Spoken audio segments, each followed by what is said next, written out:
tal? Muy buenos días. Espero que se encuentren bien y bueno, gracias por estar aquí en este ciclo de charlas en torno a las humanidades digitales en la Facultad de Filosofía y Letras de la Universidad Autónoma de Nuevo León, a quien agradezco enormemente la invitación por considerarme para esta ocasión. Un agradecimiento también a la coordinación y en particular al doctor Gutiérrez Gibles, que bueno, muy amablemente me extendió esta invitación para estar aquí con ustedes el día de hoy.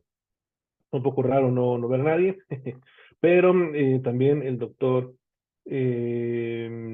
Gutiérrez Hibler tuvo a bien mandarme una foto del auditorio, así que, bueno, digamos que, aunque sea asincrónicamente, los estoy viendo.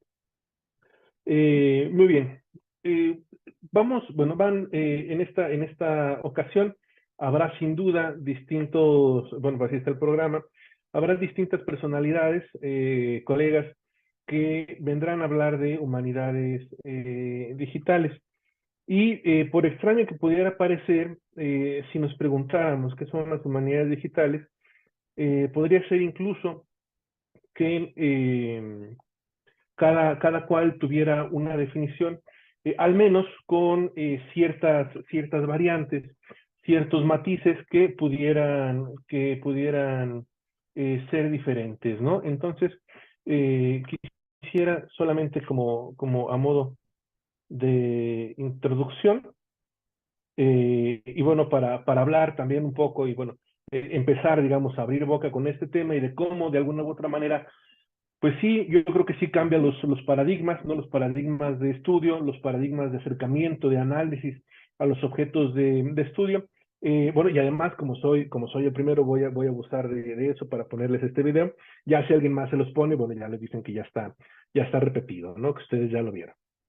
Entonces, bueno, digamos, a modo de introducción, vamos con este pequeño videito. Ay, permítanme, déjenme, bueno, tiene subtítulos de todos modos, pero déjenme compartir sonido para que sea un poco más ameno. Broder Ansgar? Ja, Der er, ja. ja. Så bra, ok. Ja, hei du. Da fatter jeg det. Hei du. Ja.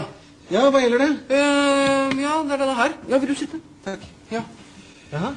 Ja, så den, jeg har ikke fått gjort noen ting hele formiddagen. Ok, nei, jeg beklager at det tar tid. Altså, skjønner vi holder på å legge om til et helt nytt system, og da skal alle ha hjelp på en gang. Vet du. Ja. Så du kommer ikke inn i den, eller? Nei, den bare ligger der. Ok, har du forsøkt å åpne den? Ja, åpne den, altså hvis det hadde vært så enkelt, så hadde jeg jo ikke tilkalt helpdesk, hadde jeg vel? Nei, det er Nei. sant. Nei. Vil du ha en kopp varmt vann? Nei, da, det skal være fort gjort. Det Ja. skal vi se. Du bare gjør der. Sånn. Ja. Da er du i gang. Ja, altså så langt kom jeg også. Ok. Ikke sant? Men så stoppet det opp, og så var jeg redd for at noe av teksten skulle forsvinne, så jeg turte ikke å gå videre. Åja, ok. Nei, men du skjønner at inni her så ligger det kanskje flere hundre sider med lagret tekst. Så for å komme videre så tar du tak i et ark på den måten her, og så liksom blar du over på neste side sånn. Da fortsetter teksten der. Jeg blar, altså. Du blar, ja. Men når jeg skal tilbake da? Ja, da bare blar du tilbake igjen. Tar tak der, og så gjør du sånn. Der, så er du tilbake til den teksten du hadde, sa. Ikke noe Ok, så den forandret. slutter der, Ja. og så fortsetter den der, ja. Ok, men når jeg skal avslutte for dagen, hva gjør jeg da? Da bare slår du sammen permene Ja? på den måten der. Sånn. Da er den lukket, der ligger alt lagret inni der. Altså, jeg risikerer ikke å miste noe av teksten her nå, Nei, altså. alt ligger lagret inni her nå. Ja. Da må du i tilfelle sette fyr på hele greia. Det er kanskje lite sannsynlig. Så. Ja, ok. Nei, men for det er noe med det at liksom, når du har holdt på med skriftruller, Ja. så tar det litt grann tid å konvertere til å bla i en bøk. Ja. Ja, ja, det er greit. Ja, flott. Ja, men du, en til før du går. Jeg må bare gå gjennom en gang til. Altså, jeg åpner Ja. sånn, Ja, riktig. og så, hva var det du kalte det? Blar. Jeg blar, Ja, bla videre. blar frem og tilbake. Ja. Og når, Teksten ligger der hele tiden. ja. Og når jeg er ferdig, så bare lukker jeg den. Oi. Flott. Fint det. Kjempefint. Ja, flott det. Ja, men du, vent, ikke sant? Nå er den sånn igjen, nå får jeg ikke åpnet den. Nå får jeg ikke åpnet den. Det er fra feil side. Du må åpne fra andre siden. Så det er ikke likegyldig, det, Du altså? må åpne fra den siden der. Sånn. Der. Der er den åpen. Ja vel. Har du Ok. lest manualen, eller? Manualen? Jeg skal følge med som manual og som brukerveiledning. Det er sikkert den der. Der, vet du. Å ja, Inni den, der ja. står alt sammen. Ja, men ikke sant, der har du samme problemet. Får den ikke opp. Det skulle vi kanskje ha tenkt på.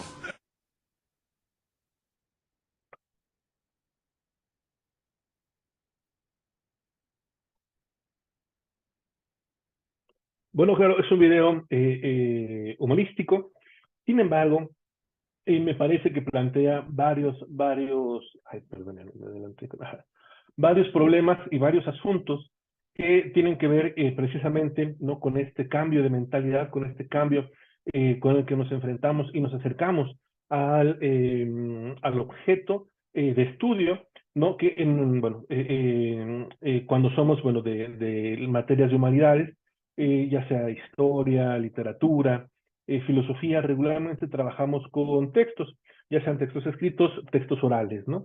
Y entonces, ahí viene una primera pregunta, ¿no?, que sería muy interesante. ¿Qué es un texto? Este pergamino que tiene este monje en la mano, digamos, esa tecnología antigua, ¿es un texto? Sí. Es el libro, ¿no?, que se le ha hecho complicado abrir, ¿es un texto? Sí. ¿Son el mismo tipo de texto? No. No son la misma clase de texto. Pudieran incluso contener, digamos, podrían tener dentro de ellos el mismo contenido. Sí, la misma historia, digamos, que cuenta el pergamino, la podría contar este libro. Además es un libro enorme, ¿no?, grande, de dimensiones amplias, el que tiene en la mano el monje. Y entonces nos enfrentamos que el texto, como tal, va teniendo o ha tenido, ¿no?, diferentes cambios a lo largo de la historia de la humanidad. Bueno, desde antes bueno, que el pergamino fue, digamos, ya la primera tecnología, por decirlo así, el primer repositorio en el que el texto pudo mantenerse de mayor modo, pues hubo otros anteriores, ¿no? Y uno anterior que se me viene a la mente inmediatamente, pues sin duda alguna es el ser humano mismo, ¿no? Que en la memoria ha guardado, pues las historias, los textos, ¿no? La tradición oral, que bueno, ese sí ha permeado, ha seguido hasta nuestros días, ¿no? Ese sería un tipo. Podríamos hablar nuevamente del pergamino, del libro, y ahora tenemos otro cambio de paradigma cuando leemos, ¿no?, en libros en electrónico, o cuando leemos en alguna tableta, en alguna computadora. ¿Por qué me detengo ahora con la lectura? Porque también la experiencia de lectura es distinta. Para el pergamino, ¿no?, que se va desarrollando poco a poco; para el libro, al que es necesario, ¿no?, cambiar de página una por una, ¿no?, para poder seguir el hilo. Claro, yo tenía una maestra en el doctorado, que en paz descanse, Marta Elena Benier, que decía que había textos que podíamos diezmar, ¿no? Y con diezmarse ella decía, hay que leer una página y saltarnos 10. Bueno, no era exactamente así, ¿no? Pero la idea es que va uno como leyendo muy rápido, ¿no? Y entonces, bueno, ese sería un tipo de lectura no tan profesional, pero que también se puede hacer. Y ahora, ¿no?, con las tabletas, con la computadora, ¿no? El EPUB, el PDF, la forma de leer, pues es distinta, ¿no? Y entonces, ¿por qué es importante ir comprendiendo, digamos, estos tipos diferentes de acercarnos a la lectura y distintas formas de acercarnos también al texto? Porque cuando hablamos de edición de textos, cuando hablamos ya sea una edición comentada, una edición anotada, una edición crítica, eh, lo que vamos a necesitar es tener una hipótesis de trabajo. ¿Y qué es tener una hipótesis de trabajo? Bueno, pues es la forma, la manera en cómo yo propongo que ese texto se va a leer. ¿Qué aspectos propongo que se van a destacar? ¿Qué aspectos propongo que no van a ser tan importantes en mi proceso de lectura? Y desde ese momento en el que estoy decidiendo qué es importante y qué no, ya empiezo a tener esta experiencia de la edición. Cuando nos enfrentamos, bueno, regularmente, seguramente el doctor Gutiérrez Gibler se los habrá dicho en algún momento, porque estudiamos juntos, es decir, tenemos la misma escuela y se nos recomendaba lo mismo. Es decir, fuimos compañeros de aula, en la misma aula en la que se nos comentaba que era importante leer ediciones críticas, ¿no? Que ya como lectores profesionales necesitábamos textos estos, ¿no?, de ediciones críticas. Yo no inmediatamente, porque bueno, así más o menos funciona nuestra mente y así más o menos, digamos, estamos diseñados para el aprendizaje o para el estudio. Podríamos preguntar, ¿y cuál es la mejor? ¿No? Por ejemplo, si vamos a leer, qué sé yo, el Quijote o el Cid, eh, pues, ¿cuál es la mejor, no? La mejor es la del Campo Tejedor, la mejor es la de Montaner, la mejor es la de Francisco Rico. Es decir, empieza uno a barajar, ¿no?, una serie de nombres de ediciones críticas se puede conocer, y la realidad, ¿no?, es que ninguna edición crítica sería la mejor. ¿A qué voy con esto? Que también como lectores buscamos cosas, buscamos aspectos, buscamos formas de enfrentarnos y de acercarnos a un texto, y cuando entendemos, pues cuando por fin comprendemos y decimos, ah, yo lo que quiero es acercarme a un texto que, por ejemplo, tenga muchas referencias, hablando del Quijote, ¿no?, sobre los lugares, ¿no? Ah, bueno, pues yo quiero saber mucho sobre los lugares porque me interesa mucho esa parte. Ah, bueno, ahí sí ya puedo encontrar una edición crítica que sea mucho mejor para mí. Si yo digo, híjole, es que a mí la lectura del Quijote se me dificulta, pero quiero comprender muy bien los antecedentes caballerescos que tiene, ¿no? Que hable sobre los 12 pares de Francia, que hable sobre los demás caballeros, ¿no? Como Esplandián, por ejemplo, ¿no? Bueno, los demás libros de caballerías. Eh, entonces ahí podría ya buscar una edición crítica que se enfoque un poco más a la cuestión caballeresca. ¿Qué quiere decir esto? Que entonces el texto como tal, el texto al final, el del Quijote, no era uno solo, no tenemos una sola versión de 1605, no tenemos una sola versión de 1615.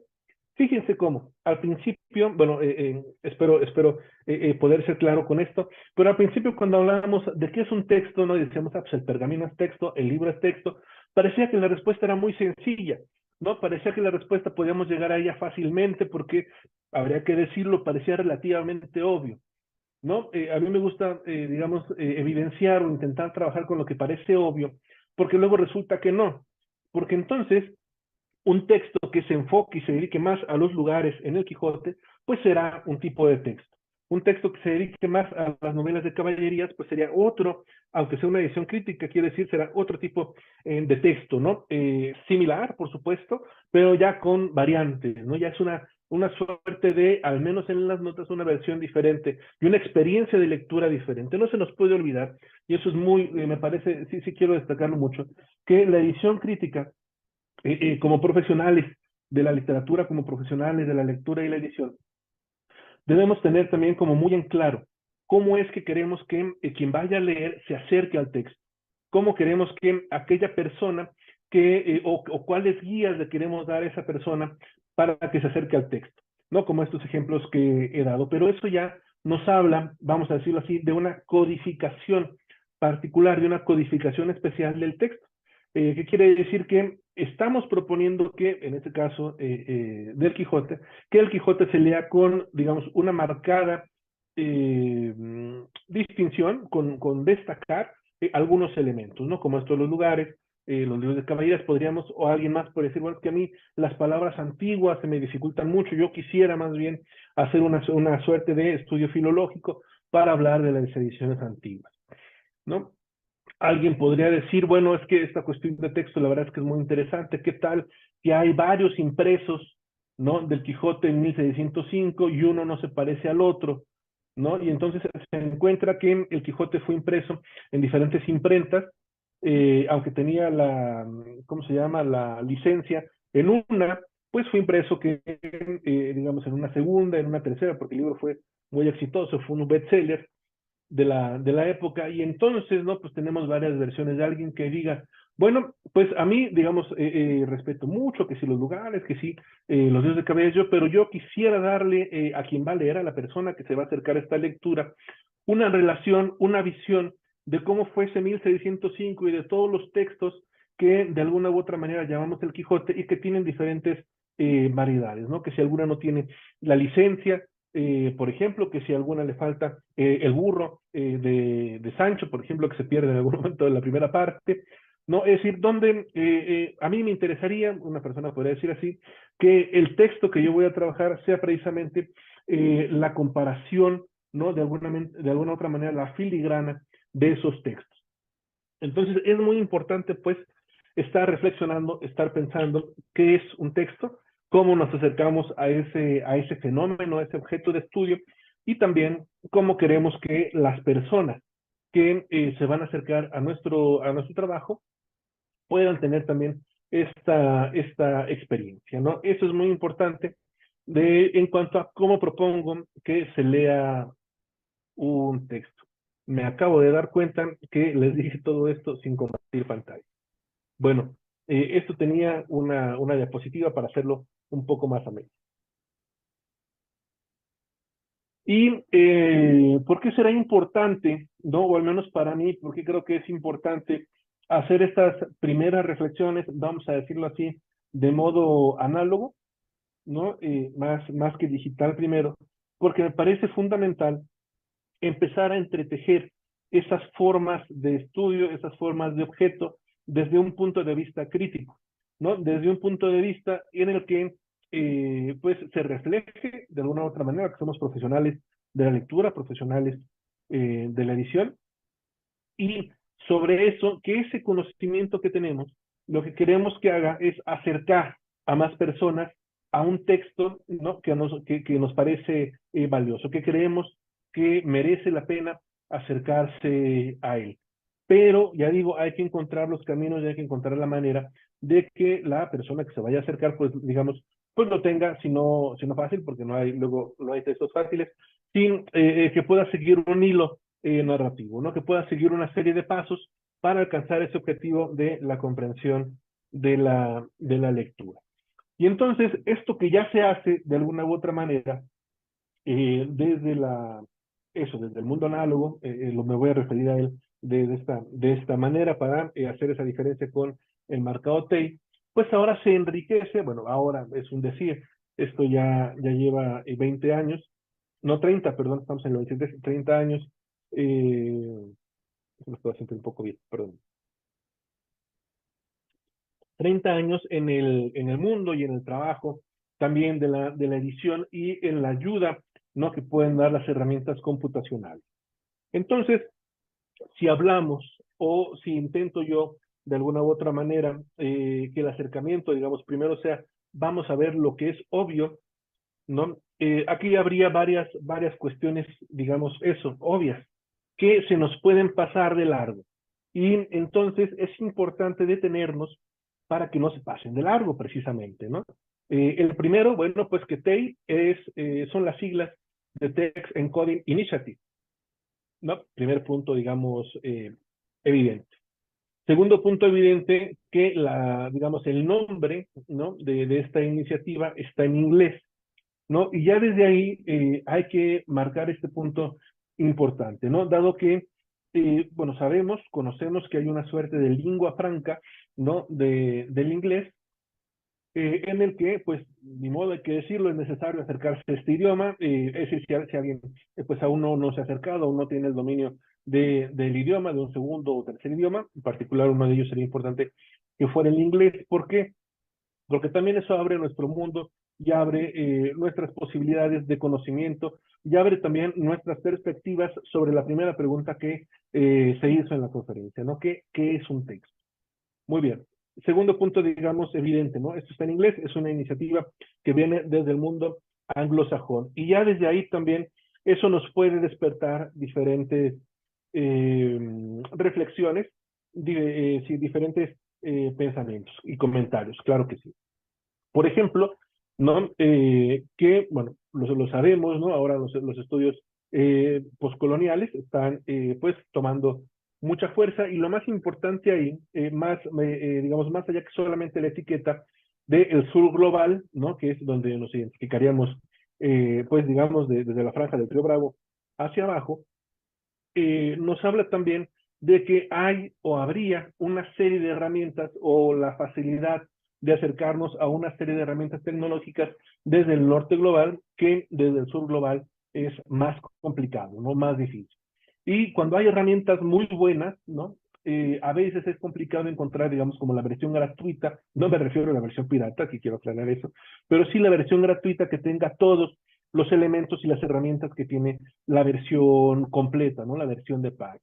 Pienso, por ejemplo, en InDesign, que InDesign es un buen programa para editar. Sin embargo, bueno, sabemos que esta compañía que es Adobe, pues tiene una licencia con respecto a este software. Quiere decir que es un software de paga. ¿no? Y entonces, bueno, pues si no tenemos la posibilidad de pagar, ¿qué hacemos? Por favor, nadie responde, hay que buscar el parche, eso no hay que hacerlo. Buscamos, ¿no? Por ejemplo, ¿cuál podría ser la versión gratuita, ¿no? Entonces encontramos Scribus, ¿no? Y entonces con Scribus queremos hacer más o menos lo mismo que hacemos con InDesign y nos damos cuenta que hay herramientas que tal vez no funcionan igual o no funcionan, digamos, al mismo nivel o con la misma facilidad, ¿no? Que funcionaría InDesign. Ahí es donde empezamos a ver estas diferencias y fíjense cómo esta reflexión solamente se nos detonó desde saber que el nombre estaba en inglés.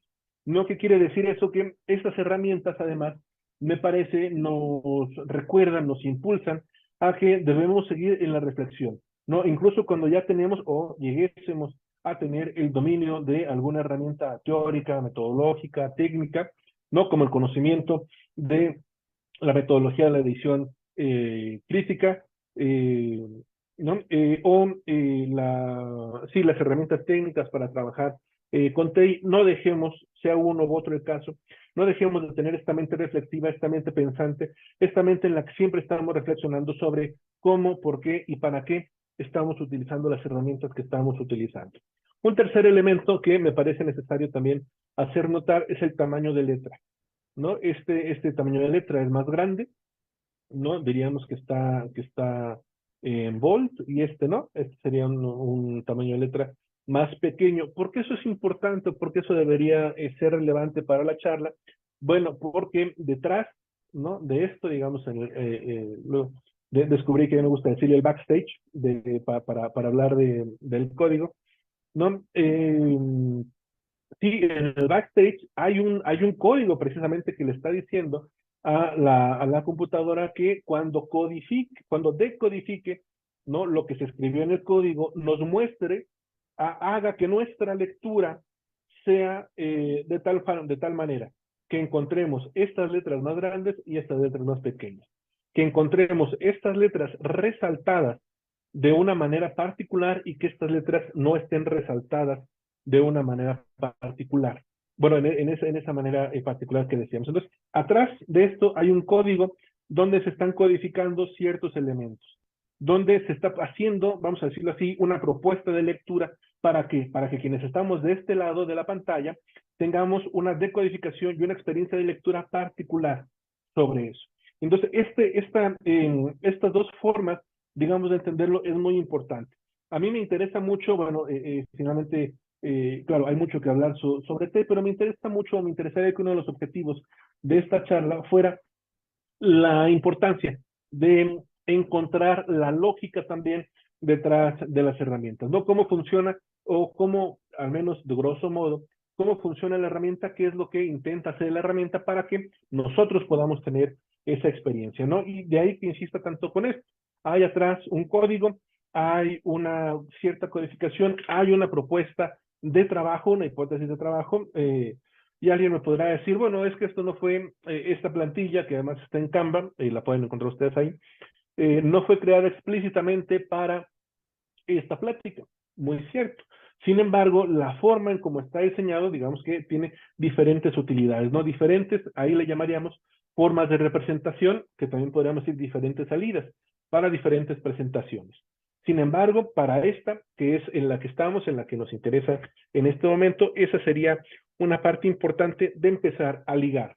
Ese trabajo, digamos que podemos hacer de forma analógica con las ediciones críticas, la hipótesis de trabajo, la forma en cómo queremos que la persona que se acerque lea, y por otro lado, cómo también hay una propuesta, digamos, de trabajo detrás de estos elementos. Muy bien, continúo.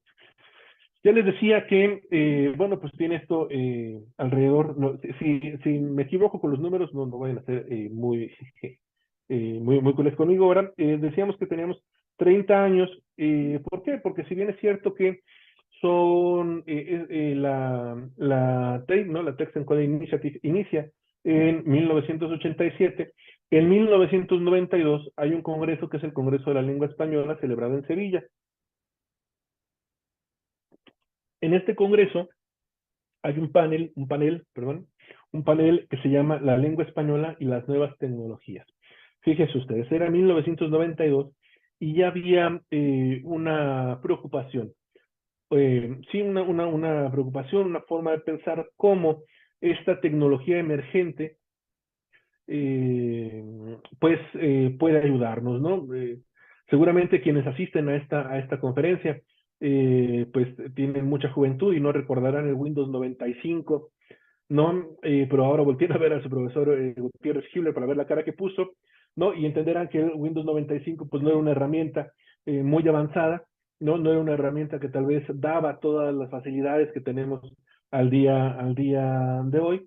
Y además también las herramientas en torno a, por ejemplo, software de computadora, pues no eran tampoco tan fáciles de usar, tan fáciles de manejar, ni tantos, ¿no? No había tanta proliferación de ellos. Yo recuerdo nada más como una anécdota rápida que en la preparatoria, pues nos pidieron crear una página web que además era algo pues muy usual en la época porque pues era así como la novedad, ¿no? Crear una página web y ponerle ahí un nombre y algunos links, unas fotos. Entonces yo quería poner un GIF, ¿no?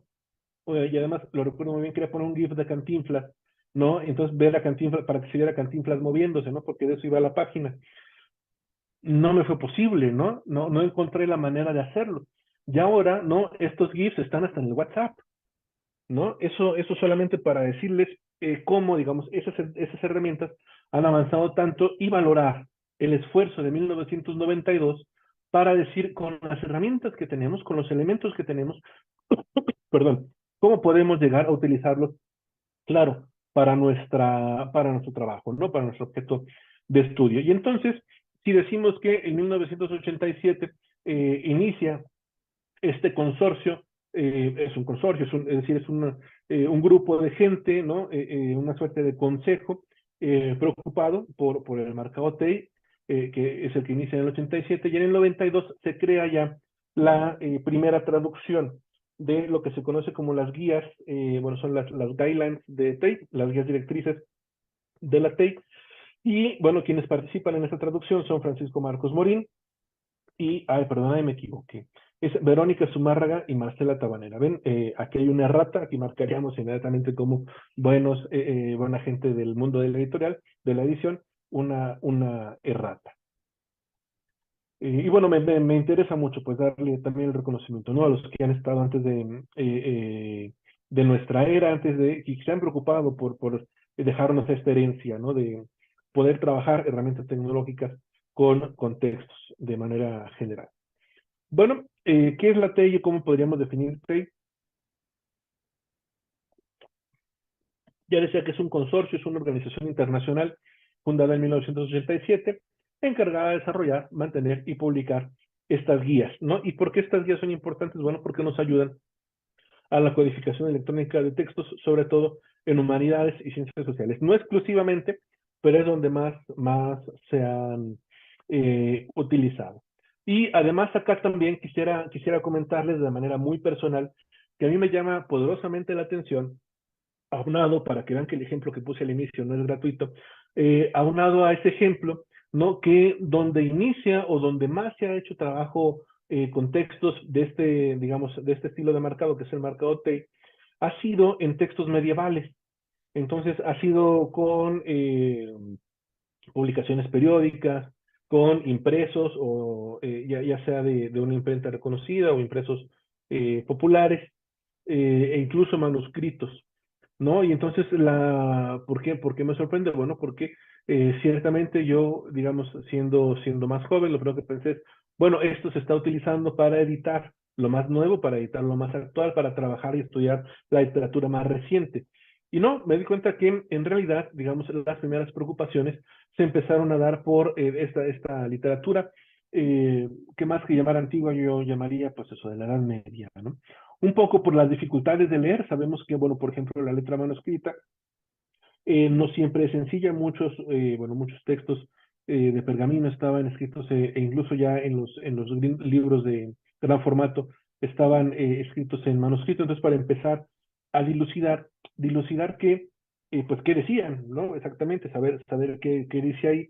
¿Y cómo se puede saber qué dice ahí? Bueno, pues también viendo recurrencias, ¿no? Viendo las recurrencias de la forma en cómo está el trazado, de la línea, si en algún trazado, digamos, alcanzamos a atinar el significado de la palabra, entonces ya decimos, pues este trazado que era muy complicado, pues tal vez era una G, o era una R, o era una Y, tal vez una Y en vez de una G, ¿no? Para que calce mejor el ejemplo. Y entonces ese tipo de recurrencias también pues ayudan, ¿no? A, a dar claridad sobre ese tema.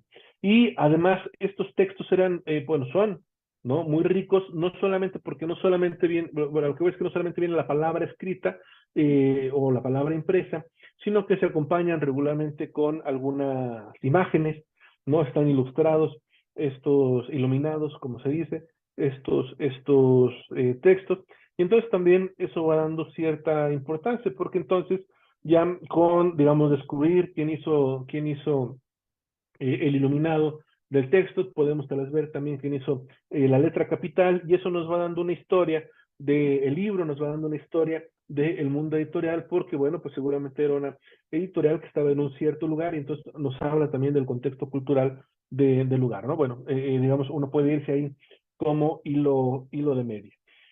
Y volviendo acá, perdón, la metodología no concreta que se utiliza, pues es el lenguaje XML, ¿no? Y este lenguaje XML, bueno, pues que tiene pues mucha relación, ¿no? Con el lenguaje que seguramente también han escuchado, que es el HTML, ¿no? El HTML, que es el que utilizan regularmente las páginas web para para poner los elementos en la web, ¿no? Que se vea que hay esto que decíamos, ¿no? Que hay un encabezado, que el encabezado tiene cierto formato, ¿no? Que luego vienen tres círculos como en imágenes, y luego viene cierto texto, esto que está regularmente en HTML, ¿no? ¿Cuál sería o dónde estaría, digamos, pues más que diferencia, un aspecto de especificación?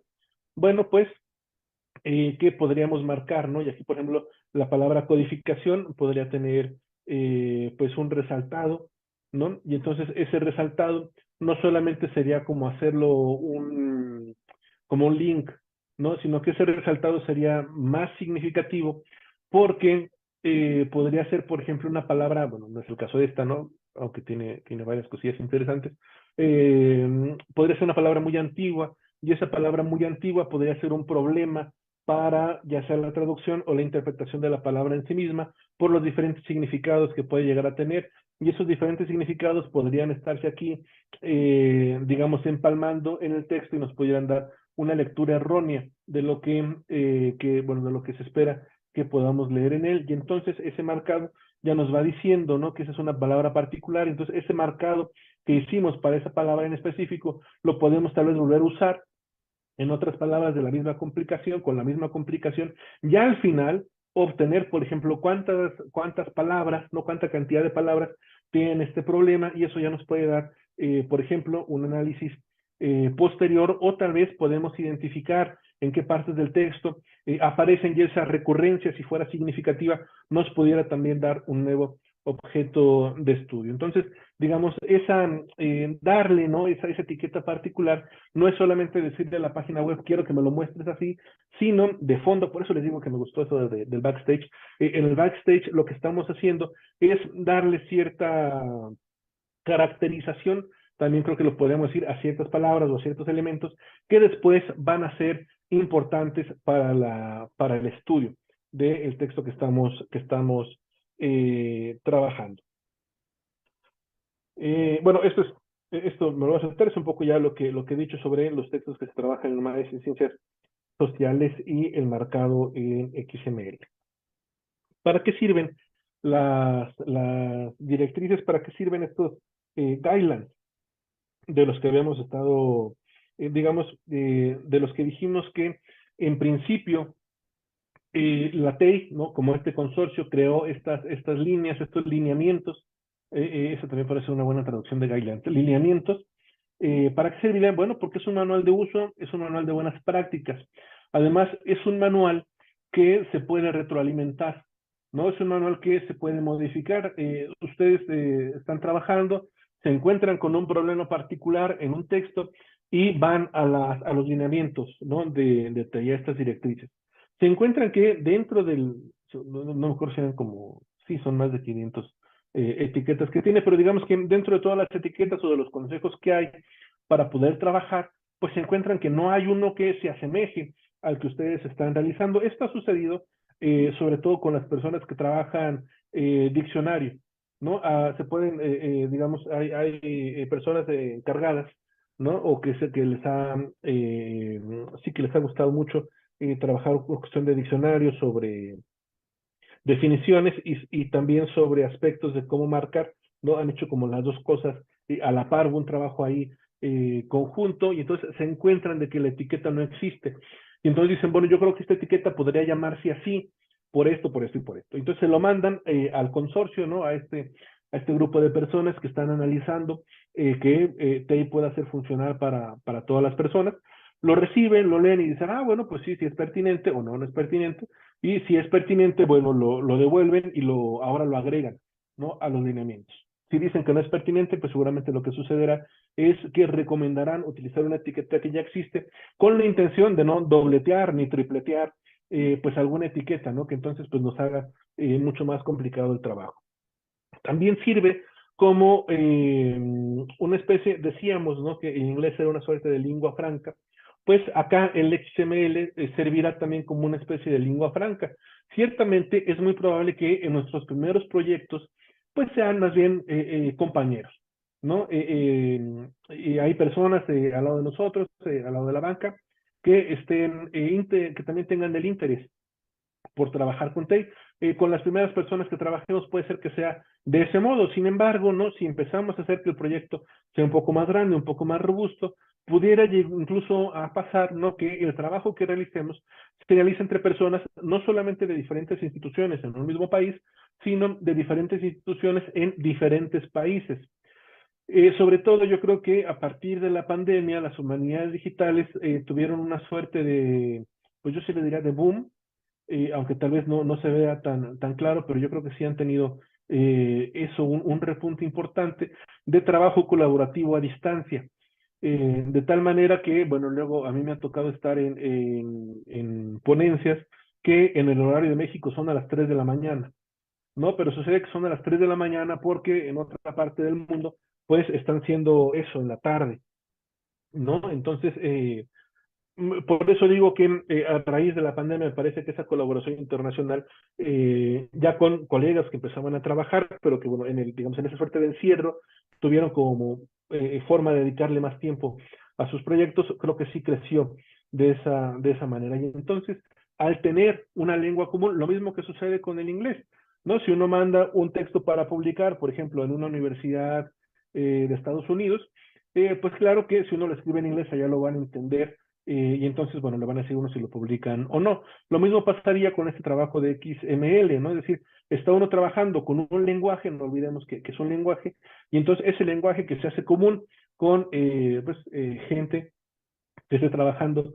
Por ejemplo, esto que decíamos de los textos de la Edad Media, ¿no? Tal vez hay una persona por ahí trabajando en Berlín, ¿no? En la Universidad de Berlín, y entonces tiene la misma interés, ¿no? Por el objeto de estudio que tenemos también de manera personal. Y entonces, al momento de la colaboración, pues este lenguaje se convierte en un lenguaje en el que, sin importar si la persona está en Alemania o en México, puede hacerse esta colaboración.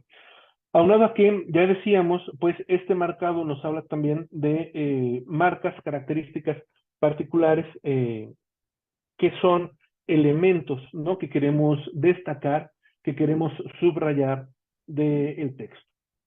Entonces, bueno, eh, vamos ya casi, bueno, ya vamos avanzados en la conferencia. Sí quisiera, bueno, recordar, hacer una suerte de corte de caja de lo que he dicho hasta ahora para poder abrir, ahora sí, dar la vuelta a la página, de ir hacia el siguiente aspecto. Y entonces decir que codificar es interpretar, ¿no? Y una codificación es interpretar, los fenómenos literarios pueden tener interpretaciones diferentes. Eso que es, bueno, que lo escribí, la verdad es que parece que un poco somnoliento, está un poco ahí entrebuscado, pero eso que es real, en realidad, para el mundo analógico, esto que es codificar es interpretar un texto que puede resultar útil para una edición crítica que hagamos, digamos, sin utilizar tecnologías computacionales, será también válido cuando usemos tecnologías, herramientas, aplicaciones, programas computacionales. Y esto quiero subrayarlo porque me parece fundamental que incluso más allá de la herramienta misma, la herramienta per se, no se nos olvide que como pues, personas profesionistas, ¿no? Gente experta en literatura, profesionales de la lectura, seremos, ¿no? Es nuestra responsabilidad mostrar la propuesta de trabajo, mostrar la propuesta de lectura para quien se acerque al texto, ¿no? Es decir, la herramienta nos ayuda, pero la herramienta no lo hace todo, ni la herramienta va a resolver los problemas necesariamente por sí misma, ¿no? Es esa propuesta de trabajo, es esa hipótesis de trabajo que quiero hacer muy clara, la que nos, bueno, la que ayuda, pues la que facilita que podamos encontrar, número uno, la herramienta más adecuada para nuestro trabajo, y número dos, la forma, ¿no? De darle a quien vaya a leer, pues el texto o la propuesta de lectura que nosotros estamos teniendo para ese momento. Decíamos entonces que el marcado XML no solamente, digamos, se enfocará en decirnos que aparezca letras grandes, letras pequeñas, letras en bold, imágenes, sino que va más allá, ¿no? Y que su trabajo en realidad, más que más allá, va por otro camino, que es enfocar, destacar las características, miren, aquí también otra errata marcaríamos aquí inmediatamente, en textuales, ¿no? ¿Qué características textuales? Bueno, por ejemplo, la estructura, ¿no? ¿Cuántos capítulos del libro tiene? ¿Cuántas secciones? ¿Cuántos apartados? Si viene de un manuscrito, si viene de un impreso, si en el caso, digamos, del ejemplo inicial viene de un pergamino, ¿no? Todo eso lo iríamos marcando. Y esos elementos, esos primeros elementos, si es un libro, cuántos capítulos tiene, pergamino, manuscrito, si es de imprenta, si, de qué tipo de imprenta, es decir, de cuál imprenta es, porque algunos traen esa información, cuántos capítulos tiene, ya digo, o secciones, todo eso nos va armando una serie de elementos que son conocidos como metadatos, ¿no? Que son los datos que hablan de los datos. En este caso, estos datos pues nos hablan del libro, ¿no? El libro, el texto, perdón, me emocioné, el texto que estamos trabajando sería un primer dato. Los metadatos, estos elementos que van a hablar sobre ¿no? Pues eso sería, ¿no? ¿De dónde viene? O incluso, por ejemplo, en el caso también de los libros medievales, que es muy importante en qué biblioteca está, ¿no? También eso es fundamental ahí, eso, el número de capítulos. Entonces, hay una serie de elementos, una serie de componentes, ¿no? Que nos hablan sobre el texto que estamos trabajando. Estos elementos que nos hablan sobre el texto que estamos trabajando, los llamamos metadatos. ¿Por qué? Porque este que está aquí lo vamos a trabajar como si fuera un dato, no serían los datos que hablan de los datos.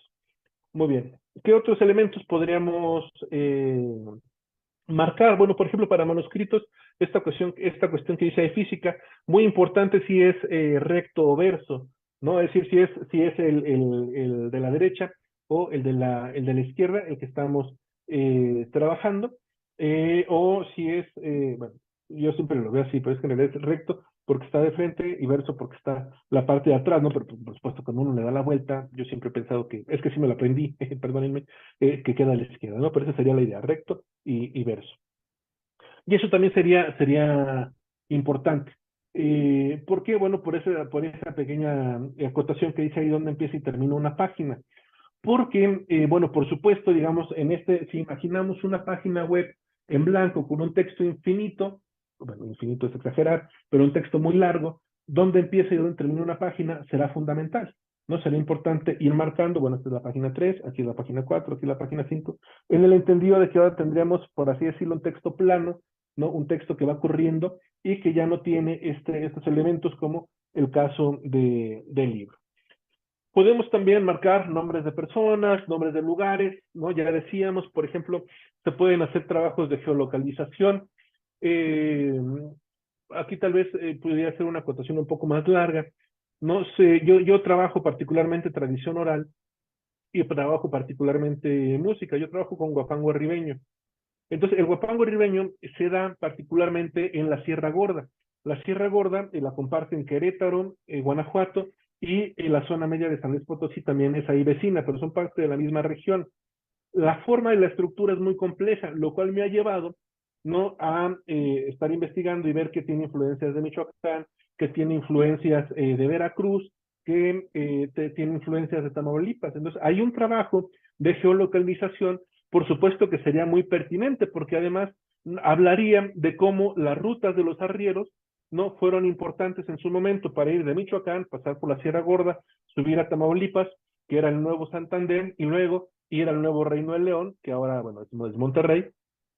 Entonces, esas rutas de los arrieros me ayudaría, ¿no?, a encontrar mapas antiguos, sí, antiguos, en el que pudiera marcar de mejor manera ese aspecto y después, por ejemplo, por capas, ¿no?, poner el mapa antiguo sobre el mapa actual y ver cómo o actual o un intermedio incluso, y ver cómo se fueron cambiando, ¿no?, esas configuraciones de tal modo que llega un momento, como es el de ahora, que la Sierra Gorda queda aislada, ¿no? Y entonces al quedar aislada deja de tener no solamente influencias de todo lo demás, sino que empieza a cultivar su tradición como muy propia, ¿no? Digamos, se olvida de alguna u otra manera, olvida con grandes comillas, ¿no?, de las influencias que tuvo antes para pensar que es una tradición, pues si no cerrada, sí muy propia de la región, y entonces, bueno, lo cual me ha ayudado a mí a ver las otras influencias, ¿no? Ese aspecto, digamos, de alguna otra manera que ha quedado nada más como retazos en la memoria, bueno, pues me ayuda a mí a encontrar esos otros caminos.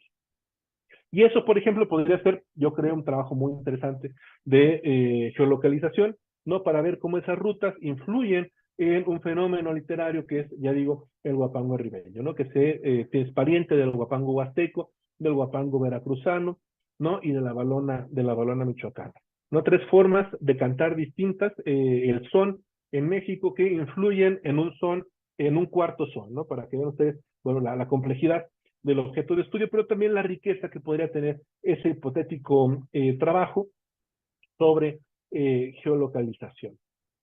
Y bueno, por supuesto, también podemos tener, hay un aspecto ahí en TEI muy práctico, porque podemos tener, bueno, acá le he puesto módulos, pero son, que pueden ser, es que la etiqueta se llama divisiones, ¿no? Es decir, entonces podemos marcar desde un inicio si estamos trabajando con poesía, con teatro, con ensayo, con autobiografía, con novela, con cartas. ¿Para qué? Bueno, pues para saber, número uno, con qué estamos trabajando, cuál es la propuesta de lectura, y para que ese elemento ayude a quien esté interesado a buscar también información. No se mete, digamos, ya tenemos nuestra página, por ejemplo, donde hemos hecho nuestro trabajo, y entonces, pues la persona entra al buscador y el buscador uno dice, pues yo quiero buscar qué trabajo hay aquí de autobiografía, y el buscador lo puede sacar. ¿Por qué? Porque ya lo hemos marcado, ¿no? De ahí la importancia.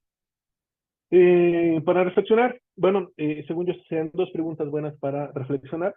¿Qué información codificar? Depende, ¿no? Siempre sé que la respuesta tal vez no sea como muy amena, ¿no?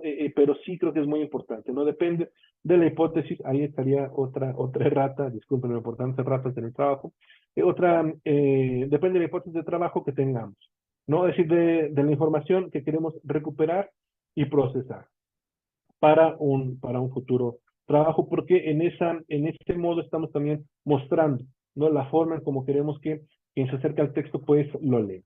¿Para qué sirve el lenguaje marcado? Bueno, para hacer explícitos ciertos rasgos e información textual que ayude a procesar el texto con algunos programas de análisis, ¿no? Veríamos que ya dentro de la herramienta, ¿no?, ya dentro del aspecto más técnico, pues tendríamos tres elementos, bueno, tres herramientas, vamos a llamarle así, tres herramientas que nos pueden ayudar, ¿no? Que es el elemento, el atributo y el valor. Además, cuando trabajamos ya en las aplicaciones, ¿no?, con los programas que trabajan marcado TEI, regularmente salen así, con diferentes colores, ¿no? El elemento regularmente sale en color azul, el amarillo, el atributo, y en rojo el valor, ¿no? Entonces, el elemento, diremos que es la unidad de formación semántica más amplia, ¿no? Que puede tener un cierre, como en este caso elemento, o que puede contenerse a sí misma, ¿no? Bueno, dice acá, estar vacía, ¿no? ¿Cuáles elementos están vacíos? Bueno, por ejemplo, hay que avisarle, ¿no?, al programa que aquí hay un enter, ¿no? Aquí hay un salto de línea. Entonces, el salto de línea es un elemento, bueno, que se dice teóricamente está vacío, es decir, no necesita abrir y cerrar, solamente necesitamos decirle aquí hay un salto de línea, ¿no? Un line break. Lo mismo pasaría, por ejemplo, con el número de páginas, No, porque pues, el número de página solamente necesitamos ese dato, por así decirlo, muy particular, muy específico, que es el page beginning, y entonces que es PB, y entonces ese también podría ser un elemento como este, ¿no? Que, digamos, se cierra en sí mismo.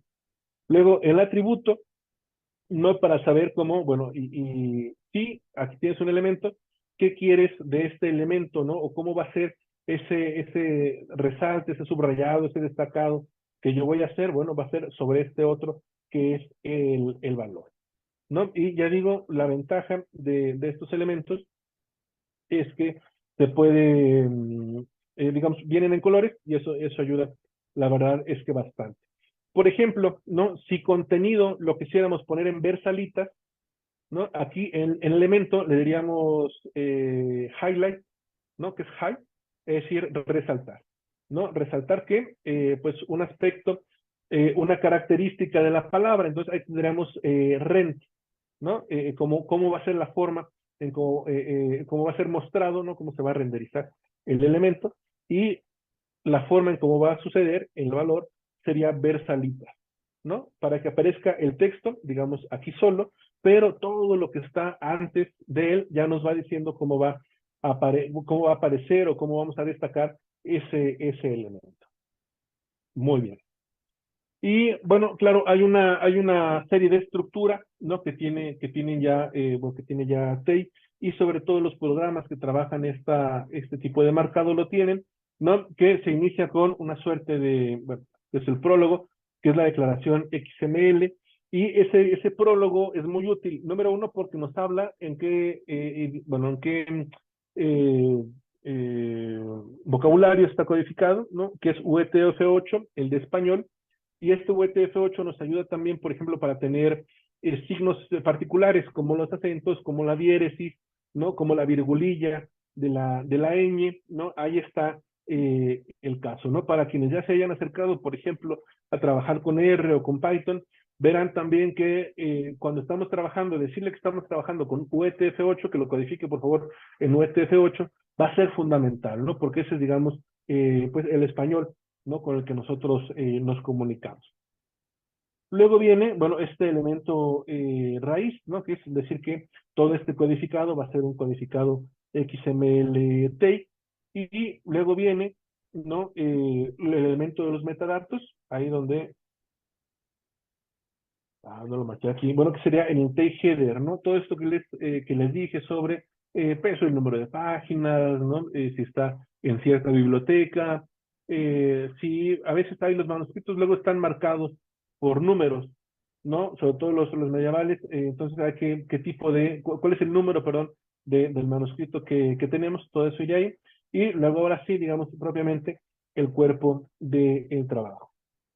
Quiero mostrarles ahora, bueno, bueno, quiero decirles dos cosas. La primera es que ya desde un inicio, ¿no? Había quedado con su profesor, con el doctor Gutiérrez Hibler, que sería ideal hacer una suerte de, al menos un mini taller con esta charla, pero luego nos dimos cuenta de que el tiempo nos iba a comer, como está sucediendo más o menos ahora, y lo que le dije es que, bueno, iba a grabar un pequeño ejercicio a modo de taller sobre este marcado TEI. Ya lo tengo grabado, nada más bueno, necesito que se termine de procesar, y bueno, se lo mando al profesor Gutiérrez Hibler para que pueda trabajarlo bueno, se los pueda pasar, ustedes lo puedan trabajar, y si hay dudas o preguntas, por supuesto, me las hagan llegar. Pero quiero decirles, pues, hacia dónde nos puede llevar este trabajo, ¿no?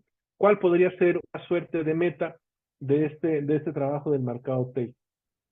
Hay varios, ¿no? Si hay que decir que elegí como, pues, uno de los que más me gustan, este no lo hice yo.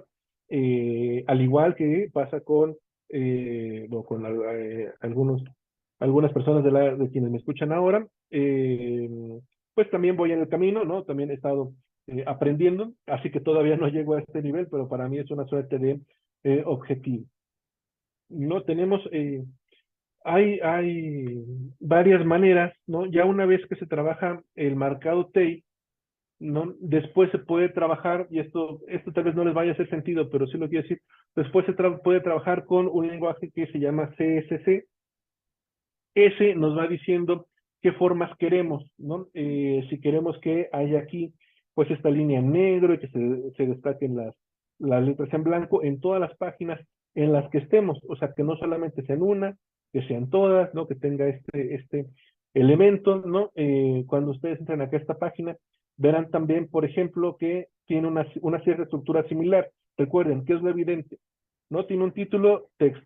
Y el texto y el título aparecen más o menos de forma similar y aparecen imágenes acá, ¿no?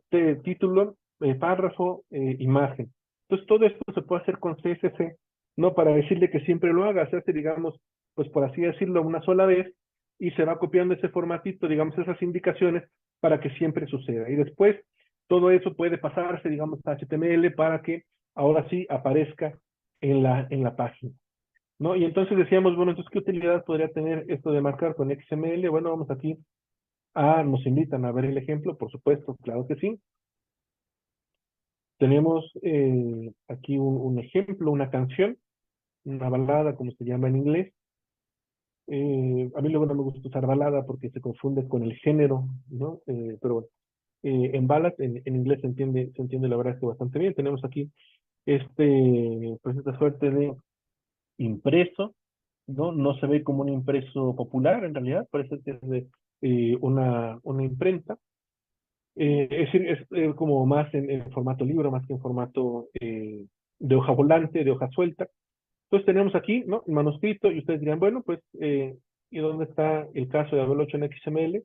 Bueno, que cuando le hicimos el text transcription, aquí aparece el texto, ¿no? Y con este texto, es decir, con la imagen, por supuesto, podemos trabajar, también hay trabajo con imágenes, pero bueno, no sería con Tay, ¿no? Pero digamos como tal, pues tendríamos que transcribir, ¿no? Entonces ya, para empezar, aquí ya alguien nos hizo el favor de transcribir y nos fue haciendo el favor de ir marcando ciertos elementos que pueden ser interesantes, ¿no? Les quería, ajá, sí, perdón, antes de seguir, les quería mostrar, ¿no? Esto que he insistido mucho en la hipótesis de trabajo, en la forma de trabajar que tenemos con el objeto de estudio, no se deja de lado nunca, ¿no? Entonces, aquí, por ejemplo, cuando habla de transcripciones, nos indican cuáles han sido las reglas para transcribir, ¿no? Estas reglas de transcripción ya nos hablan de que hay una hipótesis de trabajo, ¿no? O sea, no solamente se transcribe por transcribir, sino se transcribe con esta claridad en la hipótesis de trabajo, lo cual, bueno, ayuda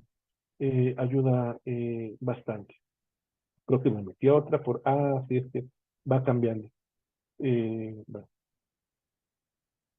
vamos a ver si encuentro en la que estábamos. Bueno, si no, vamos a ver si este ejemplo también nos puede ayudar, ¿no? Bueno, bien, aquí no solamente tenemos la transcripción, vean ustedes las ilustraciones, qué bonitas.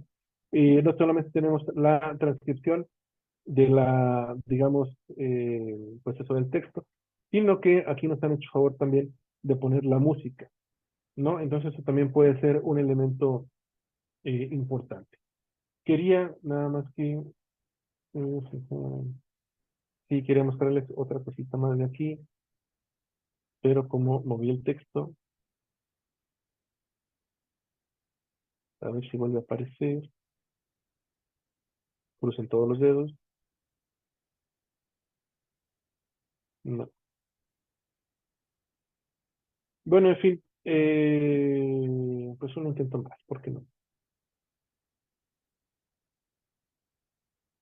Bueno, lo que les iba, sí, no, lo que les iba a mostrar es que el ejemplo del que estaba antes de que me saliera por la emoción, viene con el trabajo también ya es un trabajo que está procesado, y eso es lo que les quería mostrar, porque viene ya con el análisis en Voyant Tools. Entonces, con el análisis en Voyant Tools, aquí está. Bueno, no es exactamente este, pero se ha hecho ya minería de texto. Y entonces con la minería de texto en Voyant Tools han hecho, por ejemplo, la nube de palabras frecuentes, han hecho también la nube de palabras de términos frecuentes, ¿no?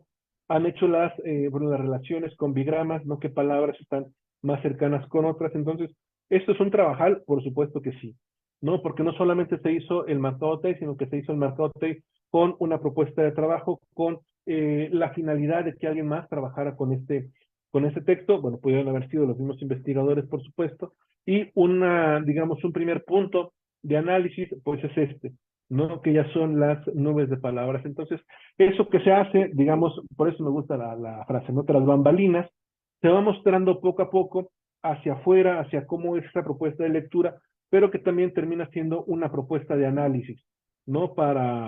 Bueno, para trabajar con ello. Y bueno, para no seguir aburriendo a nadie, vamos a detener aquí la charla y bueno, pues no sé si hay alguna inquietud, algún comentario, pregunta.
Pues muchísimas gracias a quienes estuvieron acá en la conferencia. Muchas gracias también a la Facultad de Filosofía y Letras de la Universidad Autónoma de Nuevo León por la invitación, a la Coordinación de Letras Hispánicas y al doctor Gutiérrez Hiller en particular. Muchísimas gracias.